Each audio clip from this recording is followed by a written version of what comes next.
চলে আসুন। আল্লাহ নবী বিশ্ব নবীকে ভালোবাসতে হবে। আল্লাহর হাবিব বিশ্ব নবীকে সাহাবায়ে কেরাম এমন ভালোবাসেন নিজের জীবনের চাইতে, এমনকি নিজের সন্তান সন্তানাদির চাইতে, এমনকি নিজের ধন সম্পদের চাইতে সাহাবায়ে কেরাম আল্লাহর নবীকে বেশি ভালোবাসতেন। ভাইরা আমার, তাবুকের যুদ্ধ যখন শুরু হয়ে গেল, সমস্ত সাহাবায়ে কেরাম বাড়ির মধ্যে চলে গেলেন।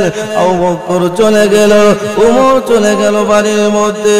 ভাইরা আমার, উমর যখন চলে এসেছে, ভাইরা আমার, আল্লাহর রাসূল বলেন, উমর রে তুমি কি এনেছো? উমর কি এনেছো?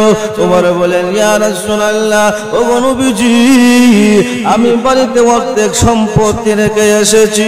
ও নবীজি আমার অর্ধেক সম্পত্তি আপনার খেদমতে হাজির করলাম। উমর বলেন, হায় রে, আজকে আমি আবু বকরের চাইতে সামনে আগায়া যাব। উমরের মনে মনে ছিল এই ধারণা। কিছুক্ষণ পরে আবু বকর চলে এসেছেন।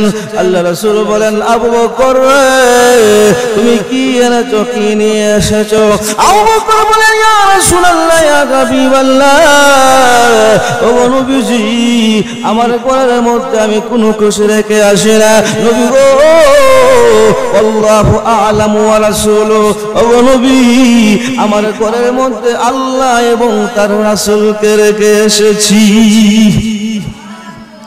আমার ভাইরা, আবু বকর ঘরের মধ্যে কোনো কিছু রেখে আসেন নাই। উমর অর্ধেক সম্পত্তি দিল, আর আবু বকর সমস্ত সম্পত্তি এনে নবীর খেদমতে হাজির করে দিল। আবু বকর প্রমাণ করে দিয়েছে নিজের সমস্ত ধন সম্পদের চাইতে আল্লাহর রাসূলকে বেশি ভালোবাসে। আমার বাইরে শুধু তাই নয়, ওমর বলেন, আবু বকর রে আজকে ভাবছিলাম আমি তোমার চাইতে আরো বেশি আগায়া যাব, কিন্তু ওরে আবু বকর আমি কিন্তু তোমার সাথে পারলাম না, আজও আমি হেরে গেলাম। বাইরে আমার শুধু তাই নয়, উহুদের যুদ্ধ যখন শুরু হয়ে গেল, বাইরে আমার উহুদের যুদ্ধের সময় আল্লাহর রাসূলের শহীদের সংবাদ আল্লাহর রাসূল যুদ্ধের ময়দানে শাহাদাত বরণ করেছেন।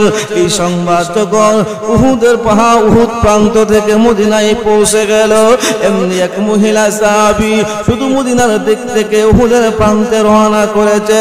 ওই মহিলা সাহাবী উহুদের প্রান্তে যাইতে শুরু করেছে। এমনি ওই মহিলা সাহাবীকে একজন বলল, মহিলা গো, তোমার ছেলে তো যুদ্ধের ময়দানে শাহাদাত বরণ করেছে।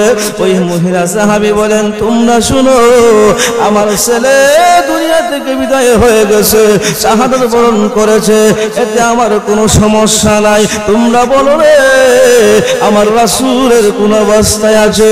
ওই মহিলা সাহাবী দৌড়তে শুরু করেছে।